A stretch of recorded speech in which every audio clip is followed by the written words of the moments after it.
राम शेवाळकरांनी तर असं सांगितलंय की तुम्हाला सातवाहन ते संत एकनाथ अभ्यास करायचा असेल तर वाया बाळासाहेब पाटील जावं लागेल, त्याशिवाय बरं. तुम्हाला इतिहास कळणार नाही, पैठणचा इतिहास कळणार. हम्म.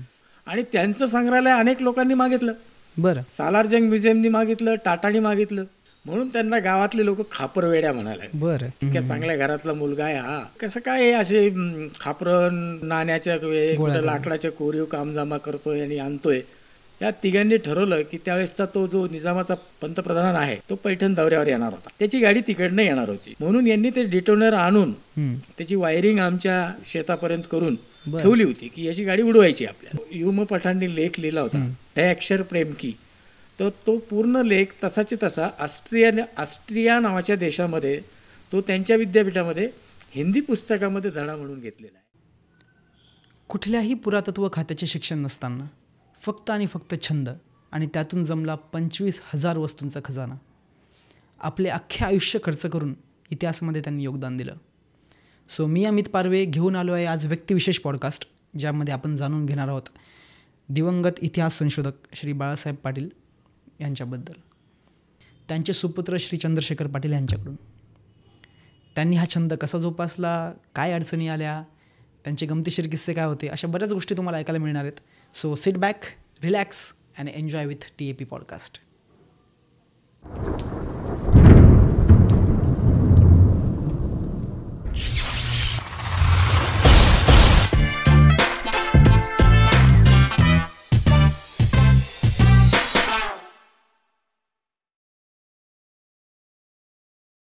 नमस्कार. नमस्कार.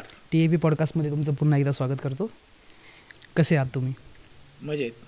आधी आपण आपल्या पॉडकास्टचा हा उद्दिष्ट आहे की बाळासाहेब पाटील ॲक्च्युली व्यक्ती म्हणून तर कसे होते हा पण आपला मुद्दा असणार आहे, आणि त्या व्यतिरिक्त सांगायचं झालं तर बाळासाहेबांचं काम काय होतं, त्यांची जीवनशैली कशी होती, आणि त्यांनी ह्या पुरातत्व विभागाकडे बघण्याचा त्यांचा दृष्टिकोन कसा होता, ह्याविषयी आपण डिटेलमध्ये चर्चा करणार आहे. तशी खरं म्हणजे आम्ही पैठणचे पाटील. ओके. पैठणची पाटील की ही आमच्याकडे असल्यामुळं आणि मुळात शेती हा आमचा व्यवसाय असल्यामुळं माझे वडील हे खानदानी शेतकरी होते आणि त्यांनी शेतीतही अत्यंत उत्तम प्रकारे त्यांनी प्रगती केली. कालांतराने त्यांच्या बालपणी त्यांना नाशिकला शिकायला ठेवलं होतं, परंतु त्यांना नाशिकला राहण्यामध्ये काही रस नव्हता, त्यामुळे त्यांनी इथे येऊन शेती सुरू केली आणि एक चांगलं व्यक्तिमत्व गावामधलं वजनदार व्यक्तिमत्व असं होतं ते. ओके. आणि पूर्वापार जमीनदार असल्यामुळं त्यांचा तो रुबाब वगैरे असायचा. त्यांच्या गावातल्या सगळ्या लोकांशी चांगल्या प्रकारचे संबंध होते, मोठमोठ्या लोकांमध्ये उठबस होती, अनेक मोठे व्यक्ती त्यांच्या भेटायला येत असत, ते मी माझ्या लहानपणी खूप पाहिलेलं आहे. अच्छा. मग त्यांना ह्या क्षेत्राकडे वळण्याची अशी कोणती गोष्ट झाली होती त्यांच्या आयुष्यामध्ये की त्यांना असं वाटलं की पैठणमध्ये पुरातत्व गोष्टीमध्ये मी लक्ष द्यायला पाहिजे होतं? काय झालं की ते नाशिक येथे शिकायला असताना सुट्ट्यांमध्ये ते पैठणला यायचे. अच्छा. आणि पैठणला आल्यानंतर ते नदीवरती सगळे मित्रमंडळी हे पोहायला जात असत उन्हाळ्यात. ते पोहता पोहता आता आपल्याकडे अशी हिंदू धर्मामध्ये किंवा ब्राह्मण समाजामध्ये एक अशी पद्धत आहे की आपल्या जुन्या घरामधले ग्रंथ पोथी वगैरे त्यांना जर त्या नष्ट करायचे असतील तर ते नष्ट न करता ते गोदावरी पात्रामध्ये टाकत असत. अच्छा. आणि मग हे टाकल्यानंतर हे जेव्हा पोहायला जायचे तेव्हा यांच्यासमोरून बरेचसे कागदपत्र वाहत जायचे. बरं. एक दिवस कुतूहल म्हणून त्यांनी त्याच्यातला एक ग्रंथ काढला, तो पाण्याबाहेर काढला, त्यांनी वाळवला आणि तो वाचला. वाचल्यानंतर त्यांनी दुसऱ्या दिवशी दुसरा ग्रंथ धरला आणि तोही सुकवला. त्यांना त्याच्यामध्ये नवीन नवीन माहिती वाटायला लागली. बरं. आणि त्या माहितीकडं त्यांचं कुतूहल जागृत झालं की ही काहीतरी वेगळी माहिती आहे, या क्षेत्राकडे आपण गेलेलो नाही. मग त्यांनी अजून पोथ्या जमा करायला सुरुवात केली, काढायला सुरुवात केली. मग त्या नदीत नाही वाहत आले तर मग कोणाकडे अशा जुन्या पोथ्या आहेत अशा लोकांशी संपर्क करून त्यांच्याशी संवाद साधून त्या वाचायला घेतल्या. ते वाचत असताना त्यांच्या असं लक्षात आलं की पैठण ही फार पवित्र भूमी आहे आणि या भूमीचा ऐतिहासिक वारसा हा कोणी जपण्याचा प्रयत्न आत्तापर्यंत केलेला नाही. मग त्यांचा दृष्टिकोन हळूहळू जुन्या वस्तू जमा करण्याकडे सुरू झाला. अच्छा. आणि जुन्या वस्तू जमा करता करता करता लोकांकडून घेत भटकंती करत पालथी नगरी नावाचा जो एरिया आहे पैठणचा, तिथं जाऊन त्यांनी शोध मोहीम करायची. मग त्यांना अनेक प्रकारच्या टेराकोटा फिगर्स सापडल्या. बरं. मग त्यांना त्याची आवड निर्माण झाली. मग त्यांनी वेगवेगळ्या जुन्या वस्तू खरेदी करायला सुरुवात केली. असं करता करता करता करता त्यांच्याकडे 25,000 वस्तू अच्छा या झाल्या. मग त्याच्यामध्ये लाकडाचं कोरीव काम असेल, काचेच्या कलात्मक वस्तू असतील किंवा एक शालिवाहनांचे नाणे असतील. बरं. म्हणजे असं सगळं प्रकारचं वस्तू आणि सर्व म्हणजे असं नाही की एका कालखंडात, म्हणजे सातवाहनांपासून ते आजपर्यंत त्यांनी अनेक प्रकारच्या वस्तू त्या ठिकाणी जमा केल्या. बरोबर. आणि पुढं मग शासनाने त्याचं संग्रहालयामध्ये रूपांतर केलं, त्यांचा सत्कार केला. त्यांच्या नावाने या ठिकाणी महाराष्ट्र सरकारने संत ज्ञानेश्वर उद्यानमध्ये बाळासाहेब पाटील ऐतिहासिक वस्तू संग्रहालय हे त्या ठिकाणी स्थापन केलं. हो, आपण नक्की पुढच्या भागात आपण बाळासाहेब पाटील वस्तू संग्रहालयाबद्दल थोडीशी माहिती घेणारच आहोत. अजून माझा एक प्रश्न असा आहे की ह्या सर्व कामामध्ये त्यांना अडचणी कोणकोणत्या आल्या होत्या? त्यांना सगळ्यात महत्त्वाची अडचण आली ती आर्थिक अडचण. अच्छा. आणि दुसरी अडचण अशी आली की टेराकोटा फिगर्स वगैरे खापरं जमा केले म्हणून त्यांना गावातले लोक खापरवेड्या म्हणाले. बरं. की हा काय, याला कुठला उद्योग, म्हणजे काय सुचत नाही, इतक्या चांगल्या घरातला मुलगा आहे हा आणि माणूस आहे, आणि हा कसं काय असे खापरं कुठं नाण्याच्या कुठं लाकडाच्या कोरीव काम जमा करतोय आणि आणतोय, हे पहिल्यांदा लोकांना खटकलं.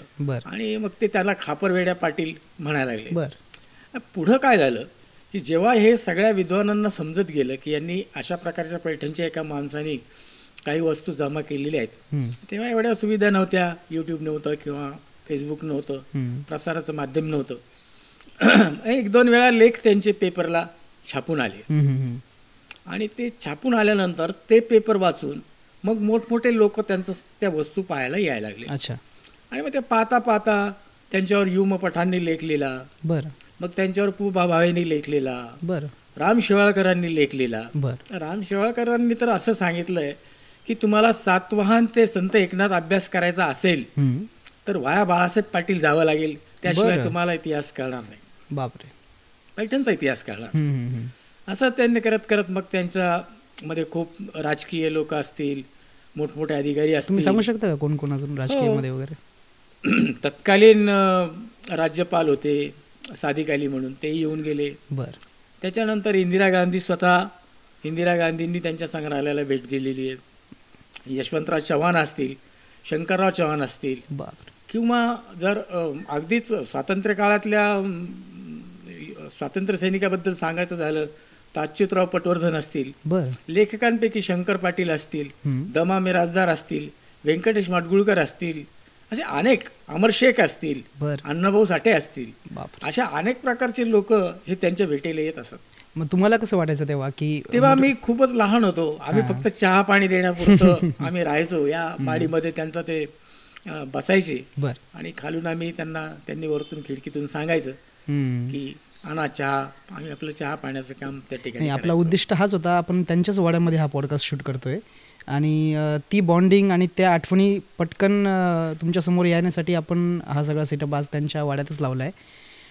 मला प्रश्न हा विचारायचा होता की तुम्ही जसं सांगितलं त्यांनी 25,000पेक्षा जास्त गोष्टींचा संग्रह केला. मग ह्या सगळ्यामध्ये काही गोष्टी अशा असतील की खूप नाजूक होत्या किंवा ज्यांचं संवर्धन करणं थोडंसं अवघड होतं, खर्चिक होतं. तर मग ते त्यांनी कसं केलं? ते करायचे काही पण, म्हणजे समजा आता ज्वारीचं उत्पन्न आलं, तर त्यांना जर गरज असेल तर एखाद्या ज्वारीचं पोत विकून टाकायचं, एखाद्या तुरीचं शिल्लक असेल तर ते विकून टाकायचं. मग त्यात त्यांच्या आईवडिलांचं काय? रागवायचे त्यांना. अच्छा. पण ते काही जुमानत नव्हते. पण जेव्हा नंतर, हे आधी सुरुवातीला रागवायचे ते, जेव्हा नंतर सगळ्यांना समजायला लागलं की इतकी मोठमोठे व्यक्ती यांच्या घरी यायला लागले, ते फक्त यांनी जमा केलेल्या वस्तूमुळे यायला लागलेत. मग नंतर आमच्या आजोबांनी त्यांच्या या गोष्टीकडे दुर्लक्ष केलं. अच्छा. आणि त्यांना पाहिजे असेल त्यावेळेस त्यांना मदत केली. पण एक खंत मलाही आहे की बऱ्याचशा खूप चांगल्या वस्तू या आर्थिक गोष्टीमुळे त्यांच्या हातातून निसटल्या गेल्या, त्या काळाच्या परिस्थितीनुसार. त्या काळाची परिस्थिती आणि मुख्य व्यवसाय शेती हा होता, त्यामुळे धान्याशिवाय उत्पन्न नाही. कारण बघायला गेलं तर त्यांच्याकडे अशी आर्किओलॉजीची शिक्षण किंवा ती उत्खनन करण्याची पद्धती वगैरे याचं काही नॉलेज नव्हतं. नव्हतं. बरोबर. पण त्यांनी ते छंद अशा पद्धतीने विकसित केला की 4 चौघांमध्ये तो नोटिसेबल झाला. बरोबर. मग या क्षेत्रामध्ये त्यांनी गुरु कोणाला मानलं होतं की स्वतः वैयक्तिक काम? गुरु मानलं असं नाही त्यांनी कोणाला, पण त्या प्रत्येक इतिहास संशोधकाच्या किंवा इतिहास अभ्यासकांच्या संपर्कात ते नेहमी आणि सातत्याने असायचे. अच्छा. म्हणजे त्यांचं मग ते दत्तवामन पोद्दार असतील किंवा औरंगाबादचे पोहनेरकर असतील, छत्रपती संभाजीनगरचे, आणि असे अनेक लोकांच्या संपर्कात ते असायचे. ओके. साहजिकच आहे त्यावेळेच्या प्रसारमाध्यमांनी त्यांच्याकडे प्रकाश झोत टाकला. त्यानंतर किती जणांनी बाळासाहेबांना भेट दिली आणि त्यांच्यासोबतचे काय किस्से आहेत? भेट तर सर्वोच्च न्यायालयाच्या जजपासून ते SP पर्यंत, कलेक्टर तर कमिशनर, हे सगळे लोक त्यांना भेटायला येत असत. बरं. पण काही वैशिष्ट्यपूर्ण लोक जे आले त्यांचा मला इथं उल्लेख नक्की करावा वाटेल. रणजित देसाई जेव्हा स्वामी ही कादंबरी लिहित होते तेव्हा ते पैठणला आले आणि आमच्या घरी 7-8 दिवस साधारण राहिले. अच्छा. आणि माझी एक मोठी बहीण ब्लाइंड होती. बरं. म्हणून त्यांनी स्वामी कादंबरी लिहिल्यानंतर ती स्पेशली ब्रेलमध्ये त्यांनी एका जणाकडून लिहून घेऊन ती तिला सप्रेम भेट दिली. अच्छा. इतक्या प्रकारचे मोठे लोक मी फार जवळून पाहिलेले आहेत. आता जसं गिरीश कर्नाड आणि जयू पटवर्धन एका पिक्चरच्या एका सिनेमाच्या म्हणजे पौराणिक सिनेमाच्या अभ्यासासाठी पैठण येथे आले होते. तो सिनेमा जो आहे तो काढलाय, त्याच्यामध्ये तुम्ही उपरनं हे उलट टाकलेलं आहे याची आठवण त्यांना करून दिली, मला चांगल्या प्रकारे आठवतं. अच्छा. आणि एकदा असं झालं की अजित वाडेकर आले संग्रहालय पाहायला आणि या दोघांचाही क्रिकेटशी माझ्या वडिलांचा आणि माझ्या काकांचा, काकाही तेव्हा असिस्टंट म्हणून असायचे, तर त्यांना क्रिकेटचा याचा काही संबंध नाही. बरोबर. त्यांनी जेव्हा सांगितलं की मी अजित वाडेकर बोलतो, म्हणजे मी अजित वाडेकर आहे आणि ते संग्रहालय पाहायला लागले, तेव्हा हे एकमेकाशी बोलायला लागले, हे नाव कुठेतरी आपण ऐकलेलं आहे किंवा नुसतं चेहरा. आणि मग त्यांना समजलं की खूप मोठे क्रिकेटर आपल्याकडे भेटायला आलेले. अच्छा. असे अनेक किस्से त्यांचे आठवतात मला. म्हणजे अक्षरशः व्यंकटेश माडगुळकर आणि दमामी राजदार आणि शंकर पाटील यांची मैफिल तर मी दिवसभर इथं चाललेली पाहिलेली आहे. ज्यावेळी तुम्ही सांगितलं त्यांना खापर, काय म्हणायचे ते? खापरवेडे. म्हणजे मग पैठणचं लोकांचा थोडक्यात समर्थन होता की फक्त नाव ठेवण्यातच? त्यांना ते कळण्यापर्यंत त्यांचं समर्थन नव्हतं. बरं. पण जेव्हा त्यांच्या लक्षात आलं की अरे हे काहीतरी चांगलं काम करताय, त्यानंतर मग लोकांचा पैठणचा इतिहास उलगडण्याचं काम ते करायला लागले, हे जेव्हा लोकांच्या लक्षात आलं तेव्हा त्यांचं वागण्यातलं आणि बोलण्यातलं दृष्टिकोन बदलत गेला. अच्छा. त्यांनी तुम्हाला असं कधी प्रायव्हेटमध्ये सांगितलं होतं का की मला एखाद्या पैठणचं असं रहस्य उघडायचं आहे किंवा मी हे का करतोय? त्यांचं मेन मोटो काय होता याच्या पाठीमागे? का करायचं हा नाही, एक त्यांच्या मनामध्ये इतिहासाबद्दल जिज्ञासा तयार झाली होती आणि एवढं मोठं सगळं पैठणला असताना हे जगासमोर यायला पाहिजे, हे त्यांचं मुख्य उद्दिष्ट होतं. आणि त्यांचं संग्रहालय अनेक लोकांनी मागितलं. बरं. सालारजंग म्युझियमनी मागितलं, टाटानी मागितलं. बरं.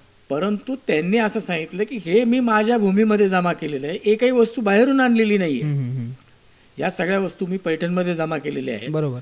आणि या पैठणमध्ये जमा केलेल्या असल्यामुळे माझं हे संग्रहालय पैठण येथेच व्हायला पाहिजे, अशा प्रकारची त्यांची इच्छा होती. अच्छा. आणि म्हणून त्यांनी थोडक्यात पैठण प्रेम, पैठणबद्दलची त्यांची आत्मीयता, पैठणचा इतिहास जगासमोर आणण्याचं उद्दिष्ट त्यांचं होतं, ते त्यांनी पूर्ण केलं. त्यांचं स्वतःवरचं असं काही पुस्तक आहे का? त्यांच्या स्वतःवर सातवाहनांचा राजदूत म्हणून एक मिलिंद काटे यांनी एक पुस्तक लिहिलेलं आहे त्यांच्यावर. ते एक प्रसिद्ध झाले आणि अनेक नामवंत लेखकांनी त्यांच्यावर लेख लिहिलेले. त्यांनी स्वतःबद्दल किंवा त्यांनी केलेल्या शोधांबद्दल त्यांनी स्वतः कोणतं पुस्तक लिहिलं? त्यांनी लिहायचा प्रयत्न केला आणि लिहिलं पण त्यांनी, पण ते हस्तलिखित तसंच राहिलं अर्धवट, त्याला पूर्ण कोणी करू शकलं नाही. आणि दुर्दैवाने त्यांचं त्या ठिकाणी निधन झालं, त्यामुळे ते पुस्तक काही त्यांचं पूर्ण होऊ शकलं नाही. आता ते पुस्तक पूर्ण करण्याचा आता माझा भाऊ जयवंत पाटील म्हणून मुंबईला आहे, त्याने आता ते लिहिलंय आणि तो प्रकाशित आम्ही या 2-3 महिन्यामध्ये करणार आहोत. अच्छा. मग त्यामध्ये नक्की काय असणार, म्हणजे लोकांना काय बघायला मिळणार? त्याच्यामध्ये पैठणच्या सातवाहनांपासून ते आजच्या परिस्थितीपर्यंत, म्हणजे साधारण 25-1 वर्षापर्यंत ज्या गोष्टी त्याच्यामध्ये आहेत, मग त्या कला क्षेत्रातले असतील, सांस्कृतिक क्षेत्रातले असतील, ऐतिहासिक क्षेत्रातले असतील, लोक चळवळीचे असतील, गणेशोत्सवाचे असतील, अशा अनेक विषय त्याच्यामध्ये घेतलेले आहेत. ठीक आहे. अगदी जायकवाडी डॅम ते ज्ञानेश्वर उद्यानपर्यंत त्याच्यात घेतलेला आहे. हा झाला संग्रहालयाचा किंवा त्यांच्या वस्तूंचा बघण्याचा छंद थोडक्यात. त्याविषयी तर माहिती तुम्ही दिलीच. हो. पण या व्यतिरिक्त ते काय करायचे किंवा राजकीय क्षेत्राकडे किंवा काही असो त्यांच्या ह्या छंदाव्यतिरिक्त ते काय करायचे? ते कसं विविधांगी व्यक्तिमत्व होतं ते. म्हणजे आता समजा पैठणबद्दलची काही समस्या असेल आणि शासन ते करायला तयार नसेल तर यांचे आंदोलन करण्याची पण तयारी असायची, उपोषण करण्याची तयारी असायची, मोर्चा काढायची तयारी असायची, जनजागृती पैठणच्या नागरिकांमध्ये करण्याची हे असायची. असं सगळ्याच प्रकारचं काम त्यांनी केलं. राजकारणातही त्यांचा सक्रिय सहभाग होता. 3 वेळा ते पैठण नगरपालिकेचे नगरसेवक राहिलेले होते. त्याच्यानंतर 5 वर्ष उपाध्यक्ष सुद्धा ते या पैठण नगरपालिकेचे राहिले होते. असं कोणतं क्षेत्र नव्हतं की ज्याच्यामध्ये त्यांचा थेट संबंध असायचा. उर्दू शेर शायरी असो, बरं, म्हणजे त्याच्यावर सुद्धा त्यांचा गाढा अभ्यास होता. बरं, उर्दू असो, फारसी असो, संस्कृत सुभाषित असो. चालता चालता ते संस्कृत सुभाषित म्हणायचे आंघोळीहून येताना, तेव्हा आपल्याला ऐकायला ते अगदी प्रसन्न वाटायचं. असं विविधांगी व्यक्तिमत्व म्हणजे बाळासाहेब पाटील. बरं. आणि ते हैदराबाद मुक्ती संग्रामामध्ये स्वातंत्र्य सैनिक सुद्धा होते. बरं. त्यांनी बबनराव कुलकर्णी यांच्या नेतृत्वाखाली हैदराबादच्या निजामाविरुद्ध जे आंदोलन सुरू झालं होतं त्यामध्ये त्यांनी सहभाग नोंदवला होता. एकदा असं झालं की त्यांचा आणि त्यांचे एक सहकारी होते 2, एक बलवंता यशवंता मापारी आणि एक कोलते म्हणून होते, यशवंतराव कोलते. या तिघांनी ठरवलं की त्यावेळेसचा तो जो निजामाचा पंतप्रधान आहे तो पैठण दौऱ्यावर येणार होता. बरं. आणि तो पैठण दौऱ्यावर येणार असताना त्याला इथे एक 3रा पूल म्हणून आहे पैठणला. धरणाच्या खालून आपण जेव्हा उद्यानकडून इकडे येतो त्या एक छोटा पूल आहे, तो निजामाच्या काळातच बांधलेला आहे. त्याची गाडी तिकडनं येणार होती. म्हणून यांनी ते डिटोनर आणून त्याची वायरिंग आमच्या शेतापर्यंत करून ठेवली होती की याची गाडी उडवायची आपल्याला. आणि यशवंतराव जो होता तो मापारी, त्यांचे सहकारी, ते कावसनचे होते. म्हणून त्यांना सांगितलं की कावसन हा टेकडीवरचा भाग होता आणि हे पूल जो आहे हा खाली होता. त्यांना सांगितलं की जेव्हा ती गाडी पुलाजवळ येईल तेव्हा तू तुझा पटका असा वर उडव, म्हणजे मग आम्ही ब्लास्टिंग करून टाकू. बरोबर. झालं काय की त्याची गाडी आली, पण त्याची गाडी पुलाच्या जवळ यायच्या आधीच यांनी पटका उडून टाकला. याला नेमका अंदाज आला नाही त्यांच्या सहकार्याला आणि यांनी ब्लास्टिंग केलं. म्हणून ते ब्लास्टिंगमध्ये स्फोट झाल्यामुळे मग त्या गाड्या सगळ्या तिथून परत संभाजीनगरकडे निघून गेल्या. त्याचबरोबर विविध सांस्कृतिक साहित्यिक म्हणजे लोकसाहित्य जे आहे, समजा भारुड आहे, ओव्या आहेत, जात्यावरच्या ओव्या पूर्वी असायच्या. बरोबर. त्या ओव्यांवरचा त्यांच्या इतका अभ्यास हा कोणाचाच नाही. मध्ये माझी आणि पमू शिंदेची भेट झाली होती. त्यावेळेस सुद्धा त्यांनी मला असंच सांगितलं की बाळासाहेब पाटलांनी इतका लोकसाहित्यावरचा अभ्यास कोणाचा नाही. बापरे. आणि ओव्यांवर असो, लावण्यांवर एक गोष्ट तर अशी आहे की एक फॉरेनर ख्रिश्चन राव म्हणून पैठणला आली आणि तिला कोणीतरी माझ्या बाळासाहेब पाटलांचं नाव सांगितलं आणि ती आली. आल्यानंतर तुम्हाला आश्चर्य वाटेल की तिचा म्हणजे अमेरिकेत येऊन ती इथं मराठी लावण्यांवर अभ्यास करत होती. बापरे. आणि मग त्याचं आश्चर्य खूप वाटलं. आणि मग यात्रेच्या काळामध्ये इथे तमाशे यायचे, फळ वगैरे, त्या दोघांनी जाऊन पूर्ण ते लावण्या वगैरे त्यांना दाखवल्या. बरं. नंतर काही लोक आम्ही घरी पण आणले लोकसाहित्यातले, समजा आपले गोंधळी म्हणता येतील किंवा आपले खंडोबाचे असतील ते वाघ्या मुरळी त्यांना आणलं होतं. लोकसाहित्यावर सुद्धा त्यांचा दांडगा असा अभ्यास होता. आणि त्यांचे त्या काळातील जे मासिक निघायचे प्रसिद्ध मासिक, त्या मासिकांमध्ये त्यांचे ओव्यावरचे खूप जात्यावरच्या ओव्यांवरचा खूप मोठा संग्रह त्यांच्याकडे होता. त्यामुळं तो त्यांनी नेहमी दिवाळी अंकामध्ये त्यावेळेस छापून यायचे त्यांचे. बरोबर. कारण बऱ्याचशा यातल्या गोष्टी आता ऐकायला मिळत नाही. त्यांनी पुस्तक का अपूर्ण सोडलं? हां, त्यांनी पुस्तक का अपूर्ण झालं राहिलं त्यांचं, त्याच्या मागं खरं म्हणजे त्यांना तेच जास्त जिम्मेदार आहेत. कारण त्यांना लिहायचा अतिशय कंटाळा होता आणि एका ठिकाणी बैठक करून 4-4 तास लिहित बसायचा अतिशय कंटाळा होता. हम्म. त्यामुळं 3 वर्षामध्ये त्यांचं फक्त अर्धच पुस्तक पूर्ण झालं होतं. बरं. म्हणून इथल्या नगरपालिकेने त्यांनी पुस्तक लिहावं हम्म. म्हणून माजी मंत्री अनिल पटेल यांनी त्यांना नगरपालिकेकडून लेखणी, कागद, पेन सगळं पुरवलं होतं. तरी देखील ते पुस्तक त्या ठिकाणी लिहू शकले नाही, कारण लिखाणाबद्दल ते थोडेसे आळशी होते. अच्छा, पण जर त्यांनी पुस्तक लिहिलं असतं तर बऱ्याचशा गोष्टींचं क्रेडिट त्यांना घेता आलं असतं. हो, अशी खूप लोक आहेत ज्यांनी सातवानावर पुस्तके लिहिले. संग्रहालयातले दादांच्याच म्हणजे वडिलांच्याच संग्रहालयातले फोटो त्याच्यात छापले. बरं. पण साधं सौजन्यही दाखवलं नाही की त्या पुस्तकामध्ये हे फोटो बाळासाहेब पाटील यांच्या संग्रहालयातले आहेत असं लिहिण्याची सुद्धा तसदी घेतली नाही. आणि पुरातत्व खात्यांच्या काही अधिकाऱ्यांना हाताशी धरून यांना कसा त्रास देता येईल म्हणजे याचाही म्हणजे काय आहे की आपण ज्या जुन्या वस्तू जमा करतो तर त्याचं आपल्याला रजिस्ट्रेशन हे पुरातत्व खात्याकडे करायचं असतं. बरोबर. आणि यांच्याकडे तर 25,000 वस्तू जमा झाल्या होत्या आणि त्याला फी होती. बरं. फी जरी नव्हती तरी त्यांना 3 प्रतिमध्ये त्याचे फोटो लागत होते त्या वस्तूचे. आणि मग हे करण्यासाठी त्यांच्याकडे एवढं आर्थिक पाठबळ नव्हतं. मग त्यावेळेस त्यांना शंकरराव चव्हाणांनी या सगळ्या कामासाठी 5,000 रुपये हे देय केले होते. परंतु ज्या लोकांनी त्यांचा वापर केला आणि यांच्याशी स्पर्धा करू पाहत होते त्या लोकांनी पुरातत्व खात्याच्या वरिष्ठ अधिकाऱ्यांना सारखं भेटून यांच्याबद्दल फितून यांना सारख्या नोटिसा पाठवून यांची मानसिकता बिघडवण्याचा प्रयत्न त्या ठिकाणी केला. बरं. ते लोकही मला चांगल्या प्रकारे माहिती आहेत, पण त्यांची नावं मी इथं घेऊन माझं तोंड हे करू इच्छित नाही. पण बाळासाहेबांना त्याबद्दल आक्षेप नव्हता का की माझ्या कामाचा आक्षेप होता, पण त्यांचा स्वभाव सरळ आणि कोणालाही जुमानणारा नव्हता किंवा कोणाच्या पुढं करणे आपला स्वार्थ साधण्यासाठी. आणि त्या उलट ते जे करणारे व्यक्ती होते ते त्यांच्या उलट स्वभावाचे होते. अच्छा. सारखं त्या अधिकाऱ्यांच्या जाऊन पुढं करायचं, त्यांच्याशी गोड बोलायचं, त्यांना घरी जेवायला न्यायचं आणि मग त्यांना पाहिजे ते काम करून घ्यायचं. मग असं कोणतं लॉस झालाय का त्यांचा की त्यांनी खूप मेहनत घेतली एखाद्या गोष्टीचं, नेमकं तेच जे उल्लेखनीय होतं?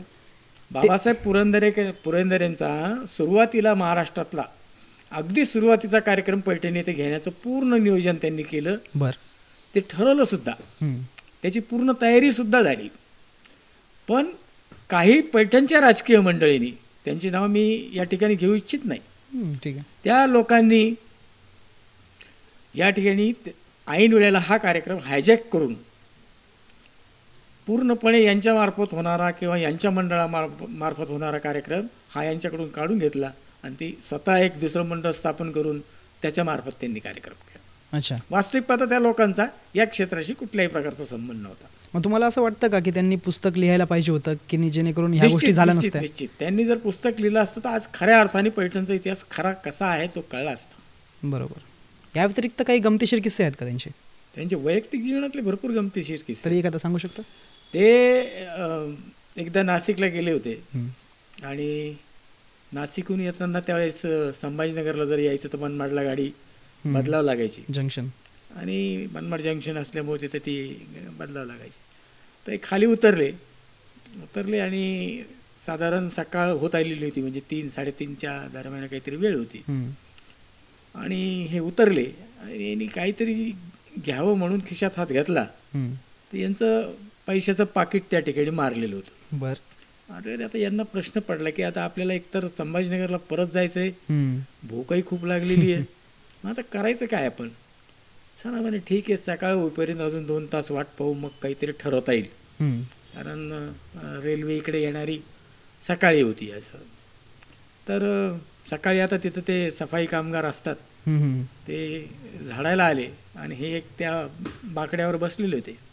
तर आमच्याच पैठणमधली बाई तिथं कामाला होती, ती झाडत यांच्यापाशी आली. बर. आणि ती म्हणे, अहो पाटील तुम्ही कसं काय येतं? बर. मग त्यांनी सांगितलं की मी असं नाशिकहून येत होतो, आता तुला सांगायला मला थोडीशी लाज वाटायला लागली म्हणे. आणि माझं पाकिट मारलं गेलं, चहा प्यायला सुद्धा पैसे नाही आणि ती तिकीट काढायला सुद्धा पैसे नाहीत म्हणे माझ्याकडे. ते म्हणे पाकिट कुठं चोरी गेलं तुमचं? बर. त्यांनी सांगितलं मनमाडला आल्यावर चोरी गेलं. ती म्हणे तिने त्या हॉटेलवाल्याला सांगितलं यांना चहा दे म्हणे, मी आत्ता येते म्हणे. बर. आणि ती गेली आणि तिने तिच्या पदरामध्ये 50 पाकिट आणले बरं. आणि माझ्या वडिलांना दाखवलं की याच्यातलं तुमचं पाकिट कोणतं. कोण माणूस कधी कोणाच्या उपयोगी येईल हे सांगता येत नाही. आणि त्यांच्या ओळखीचा त्यांना ओळखलं आणि त्यांना ओळखलं ते. हां, मग त्यांच्या कार्याचा त्याचा फायदा तरी झाला. त्यानंतर फायदा झाला आणि मग ते पाकिट यांचं जे पाकिट होतं ते त्यांनी घेतलं, तिचे आभार मानले आणि मग ते चहा पाणी करून पुढं संभाजीनगरला आले आणि पैठणला आल्यावर मग हा किस्सा त्यांनी सांगितला. कसं वाटलं तुम्हाला हा पॉडकास्ट? खूप छान वाटलं, आनंद वाटला. आणि तू घेतलायस पहिल्यांदा, त्यामुळे जास्त आनंद वाटला की माझ्याच पैठणच्या नगरीमधल्या एका मुलाने पुण्यासारख्या ठिकाणी जाऊन हे सगळं सुरुवात केली, हा सेटअप केला आणि त्याचाही मला अभिमान वाटतो. तुम्हाला काय वाटतं, ह्या गोष्टींचा फायदा होतो का नवीन पिढीतल्या युवकांना? निश्चितच फायदा होतो ना. त्या काळात जर अशा गोष्टी असत्या बाळासाहेब पाटलांच्या काळामध्ये, तर ते जगामध्ये पोहोचले असते. बरोबर. इतका मोठा त्याग त्यांनी त्या ठिकाणी केलेला आहे. पण आता त्यावेळेस त्यांच्या दुर्दैवाने असं अत्याधुनिक तंत्रज्ञान त्या ठिकाणी उपलब्ध नव्हतं. जे काही पेपरमध्ये येईल कात्रणात त्याचंच हे व्हायचं. तुम्ही या गोष्टीसाठी आम्हाला वेळ दिला आणि त्यांची अशी बाजू सांगितली जी शक्यतो सामान्य लोकांना माहीत नाही. तर त्याबद्दल तुमचं धन्यवाद. आणि नक्कीच आपण पैठणचा इतिहास आपल्या पॉडकास्ट थ्रू आपण नक्की समोर मांडण्याचा प्रयत्न करणार आहोत. अजून काही सरप्राईज एपिसोड येणार आहेत, तर नक्कीच आपली पुन्हा भेट होईल. आणि निश्चित आणि नक्कीच पण तुझा आभारी आहे की तू इथं येऊन घरी येऊन माझी या ठिकाणी मुलाखत घेतली. नक्कीच. थँक्यू. नमस्कार. तुम्हाला हा व्हिडिओ कसा वाटला हे नक्की कळवा. व्हिडिओला जास्तीत जास्त शेअर करा, सबस्क्राईब करा, लाईक करा. येणाऱ्या पॉडकास्टमध्ये तुम्हाला कोणत्या विषयाबद्दल ऐकायला आवडेल तेही कळवा. किंवा कोणी असा व्यक्ती असेल ज्यांना तुम्हाला इथे ऐकायला आवडेल, त्यांचं नाव कमेंटमध्ये कळवा किंवा आम्हाला खाली दिलेल्या ईमेलवर मेल करा. आणि पुढच्या पॉडकास्टचा ट्रेलर बघून जा. थँक्यू. श्री राम जी का परचम लहरा के आए हैं भगवा धारे, अरे रावण की लंका जला के आए हैं भगवा धारे, श्री राम जी का परचम लहरा के. Exclusive free of cost concert by पक्स बॉय. Thank you so much. Rap actual में होता क्या है? एक रिदम के थ्रू उसको एक्सप्रेस करो. अच्छा, वही रैप है. जटाटवी गलत ज्वल प्रवाह पावे, वो भी काइंड ऑफ एग्जैक्टली वैसे भी, जैसे हनुमान चालीसा हो गया. हाँ. ये हो गया. मैं क्वेश्चन नहीं समझ पाया. कितना कमाते हो?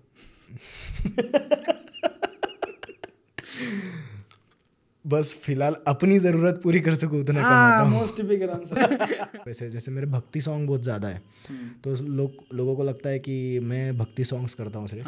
तो ऐसा नहीं है, मैं भक्ति सॉन्ग्स भी करता हूँ, कमर्शियल सॉन्ग्स भी करता हूँ. आपने वाराणसी में शूट किया शायद. राइट. वो एक्सपीरियंस कैसा था? सुकून है, सुकून. तो वहाँ पे मणिकर्णिका घाट सबसे ज़्यादा फेमस है. स्मशान. हाँ, मैं वहाँ पे रात भर रुका हूँ. लाशें होती है, जैसे कि हम लोग बोलते हैं बॉडीज़ होती है, वहाँ पे जलती है ना, तो वो सारी चीज़ें देखी है. एक चीज़ तो समझ में आई है कि एंड में यहीं आना है, ख़त्म सब कुछ होना है. तो कुछ चीज़ ऐसी दे के जाओ दुनिया को कि जिससे लोग आपका नाम लें, आपको अच्छी चीज़ों के लिए पहचानें.